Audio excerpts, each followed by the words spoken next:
Is there a husband who deceives his wife to get married? I got married to my ex-husband who lied to me almost like a fraud. This is my story. I am Anna, 38 years old. It was 6 months after I got married, when I was a housewife.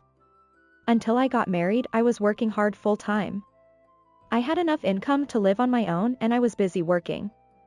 I found myself over 35 years old with no time to spend the money I earned. I thought to myself, I guess I'll just stay single, but that's life. Just then, through an acquaintance, I met my husband, who was the same age as me, and we hit it off. After 6 months of dating, we got married. My parents had never expected me to get married, and they were very happy. Neither my husband nor I wanted a wedding, so we registered our marriage and made a brief report to our relatives. We started our married life as it was. People around us might think it was not enough, but my husband and I were satisfied. We had found a partner who would walk with us for the rest of our lives. That alone was enough. After we got married, I quit my job at my husband's request. My husband was the type of person who wanted his wife to focus on the house after marriage. I think this was partly because my husband was a hard worker. My parents both worked. So when I came home, there was no one to greet me. That's why I want you to stay home as much as possible. He asked me to stay home as much as possible. But I had a question. But would your parents understand? Would my parents-in-law, who both worked, understand a stay-at-home mom? As a married wife, I want to support my husband. However, I was worried because I heard that there are some people in the world who think that full-time housewives are parasites and money-eaters. However, my parents-in-law were rather positive about my husband's opinion. I would appreciate it if you could support my son as a full-time housewife. That's true, Father. We'll be safe now. She welcomed me warmly. I was so relieved by her kind smile. At the time, I had no way of knowing what they had in mind. After I joined the family, I quit my job. I have no regrets about the job I have had for nearly 15 years since graduating from college. I had made up my mind to live for my husband from now on. A short time after the marriage, my husband was confronted by his father-in-law. Are you guys interested in building a house? What's going on all of a sudden, Dad? Actually, my father-in-law had inherited the land from his own father, who had passed away. However, he did not use it for anything and left it unattended for a long time. So, he asked us to build a house when we got married. He said we can save the cost of the land. We can save money on the land, and if it's just a building, the loan won't be that difficult. My husband nodded at his father's words. I guess that's true. A house, huh? I'm the head of the family now that I'm married. Saying such things, he was eager to talk about his father's story. He said he would take it home and think about it, and we decided to discuss it again as a couple. I am a stay-at-home wife and have no income right now. My husband's salary is not very high. We barely make enough money to live on. But if we don't have to pay for the land, we might be able to pay the mortgage. Besides, I have a good amount of savings from my 15 years of work. Then I made a suggestion. If you want, why don't you put down a larger down payment? Isn't that better than taking out a big loan? But my husband looked at me with difficulty. Even if you say so, where are you going to get that down payment? I don't have any savings, and I can't rely on my parents that much. You don't have any savings, even though you've been working for them for over 15 years? No, I don't have any. How am I supposed to save money on my salary? I sigh as I realize that my husband is not so arrogant about it. I wonder if he has a strange sense of money. I thought he was a sensible person before we got married.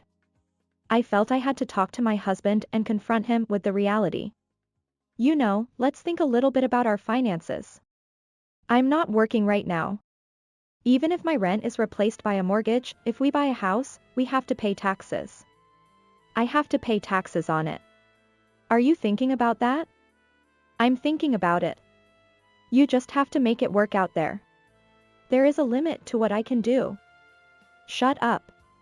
Why did you become a housewife? To support me, right? I flinched for a moment when he said that. It is true that it is an important part of a wife's job to keep the family finances in check and make ends meet. It's true, but building a house without any savings? If you're going to say that, have you been saving money? I was surprised to hear my husband's words. Of course I did. At that moment, I saw his eyes light up. I felt like I had been set up, but by the time I realized it, it was too late. What, you have your money?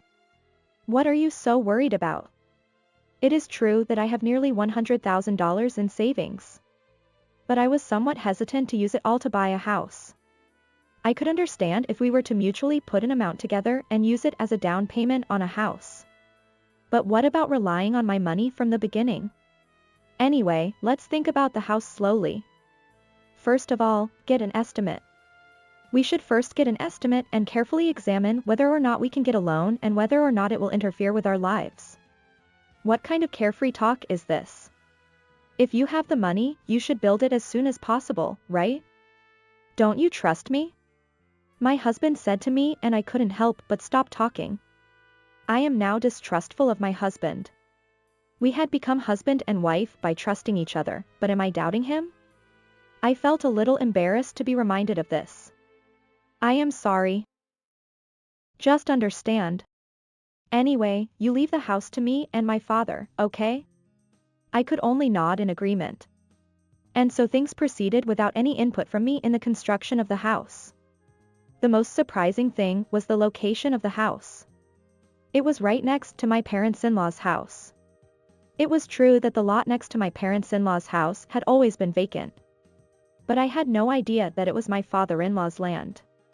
I could not hide my surprise.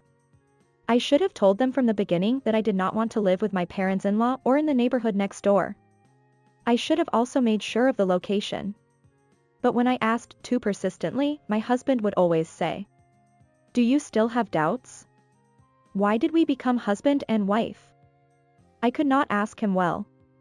I guess my parents-in-law and my husband dared not to tell me. I am sure that their goal was to trick me into letting their son and daughter-in-law live nearby. They did it so well. I was looking at the beautiful house that had just been built with mixed feelings. Surprisingly, however, there was no longer any talk of using my savings as a down payment. I built this house. It's in my name and I'm supposed to take out the loan, right?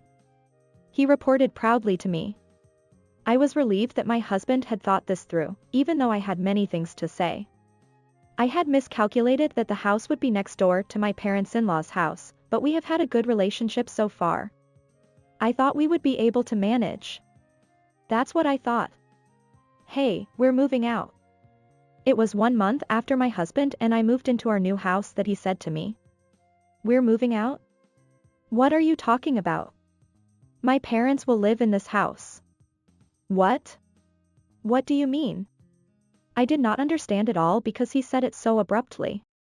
This house was built because my husband wanted it. Why would he let his parents-in-law live in this house? Well, this house is too big for the two of us, isn't it? It is true that our 3-bedroom house is too large for the two of us. However, wasn't this a layout based on the idea of having 2 children in the future? Even my husband, looking at our newly built house, said, "Someday, I'd like to live here with a lot of people." My husband looked at my puzzled face. "What are you doing so idly? My father and mother are coming. Clean up." "What the hell do you mean, clean up?" "We're going to take grandma downstairs to the room." By grandmother, I mean my husband's grandmother. My grandmother-in-law, who is almost 90 years old, is in poor health and can no longer walk by herself. My parents-in-law are taking care of her at their home while hiring someone to take care of her. Wait a minute, does that mean father-in-law and the other 3 are coming to this house? Yes. Why are you making such a decision on your own? This is my house. Why do I need your permission to decide? Because we are a couple. I felt anger welling up inside me. He is too selfish. How self-centered could this man be? Besides, if you put it that way, it's too broad, even for your mother and father-in-law. I replied to my husband exactly as he had said it. I think 3 bedrooms for my elderly grandmother-in-law and my parents-in-law is too big. That's also true. Then, let's live together with 5 people. What? My husband's incomprehensible words made my head spin. Because you said it is too big. Then, you would be satisfied if the 5 of us lived together, wouldn't you? I feel like I'm being set up again by my husband. How many times had this man deceived me? Anyway, I'm the head of the household and I've made the decision. You just have to shut up and obey me. And I'll ask you to take care of my grandmother. You're a housewife, so it's only natural, right? My husband said that it was a decision and went back to his own parents' house. Then he reappeared, this time with his parents-in-law. Anna, you understand the situation, don't you? Take care of them for her, will you? I'm so glad you're a stay-at-home wife. My mother was right, I was right to make you quit job. The 3 of them were getting awfully excited. At that moment, I realized. I thought to myself, I see. So they had arranged for me to quit my job when we got married. Knowing what they were up to, my anger reached its peak. I realized that they had meant it from the very beginning. You're quitting your job so you can take care of her. Your job from now on is to take care of her. Make sure you do it right. I said no. I refuse flatly, and the 3 of them instantly become quiet and refuse? Who the hell do you think you are? That's my line, isn't it? You've been deceiving me for years. I glared at my husband. But he grinned and offered me something as if it was his trump card. If you don't like it, get a divorce. With that, he threw the completed divorce papers at me. So this was his answer. He thinks that since he's succeeded in getting me to quit job, I can't leave this house. That's not going to happen. I picked up the divorce papers on the floor and said, okay. Let's get a divorce. I quickly filled them out. All 3 of them seemed to have never thought that I would agree to a divorce. They were stunned. What, Anna? I filled out the form as you see it. Now we are divorced. I'm going to submit it to the city office tomorrow. Oh, no, wait a minute. Why did you do it so easily? I took the divorce papers and went upstairs immediately. Since I had become a housewife, I had very little money at my disposal and my personal belongings had dwindled considerably. Sometimes I sold my belongings to make ends meet. I was somewhat afraid to touch my savings. But maybe that was because I had a bad feeling about my marriage to my husband. In fact, my husband and in-laws were trying to use me like a slave. I hated myself for having met some really nasty people. I simply packed my bags and I left home immediately. And the next day I filed for divorce papers. I was finally a stranger to him.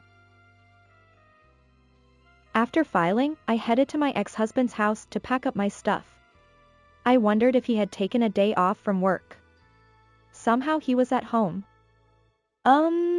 Anna, well. He was trying to say something to me, but I ignored him and proceeded to clean up. It took me less than 2 hours to finish packing everything up. If you have any problems in your life, call me anytime. He said this as I was about to return the house key and leave the house. What's the matter with him?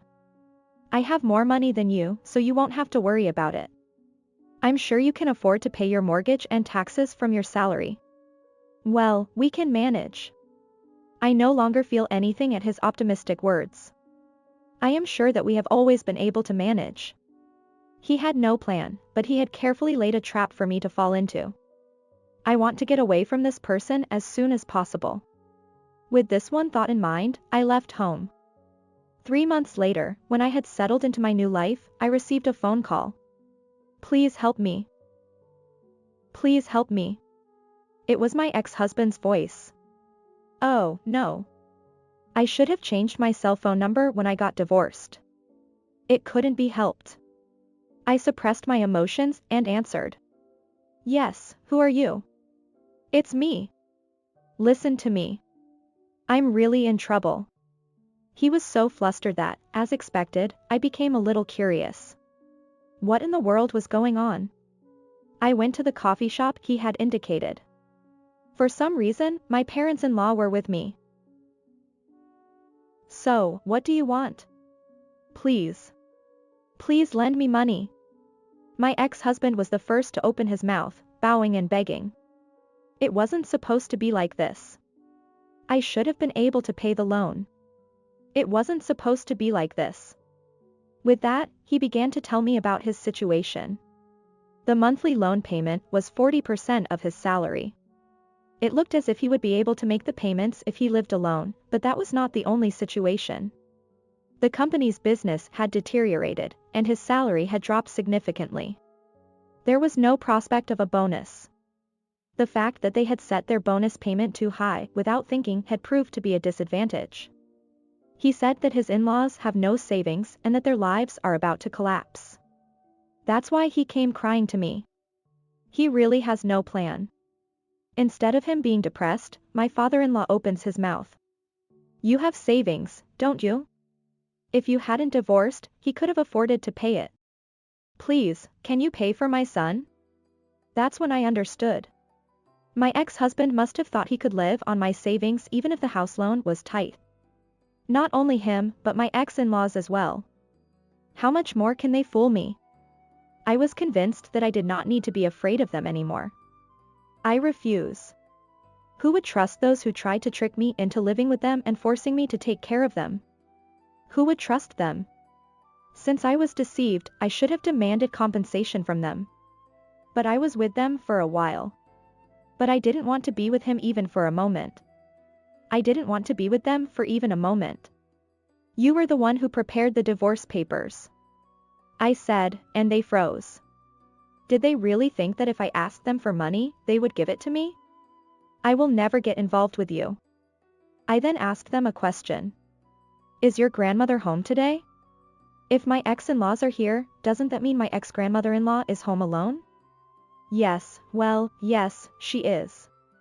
On a hot day like this, with the temperature this high, with a nearly 90-year-old woman all by herself? Well, that's none of your business. My ex-father-in-law replies with a miffed look on his face. What would happen if you left your grandmother alone knowing that she needed care and she got heat stroke? In some cases, it could be manslaughter. When I mentioned the charges, they were surprised and quickly left the room. I knew that if I got involved with them anymore, I would be in big trouble. I immediately blocked their cell phones, so fortunately, I have not heard from them since then. Rumor has it that both my ex-husband and ex-in-laws are still living in the house. They are isolated from the neighbors because they ask for money from them. He has managed to pay the bills with his meager salary and the pensions of his parents-in-law and grandmother-in-law, but he is getting close to his limit. He says that he is approaching the end of his rope. A neighbor informed us that the ex-husband had been complaining that his wife's departure had made his life difficult. I, on the other hand, have since returned to work. My qualification as a bookkeeper, which I had held since before our marriage, came in handy, and I was hired by a company as an office clerk. It was not a full-time job, but considering my age, I guess it was inevitable. The salary was not a problem for living alone, and I had enough money in savings. It was a good thing that I had saved properly before getting married. Anna, you are always very polite and helpful in your work. Thank you. My relationship at work is good, and I am glad that I divorced and started a new life. I think so. By the way, do you ever intend to remarry? What's wrong, Chief? Actually, there is someone good for you. I braced myself for the unexpected offer of an arranged marriage. What did you think of this story? Please subscribe to our channel. See you in the next video.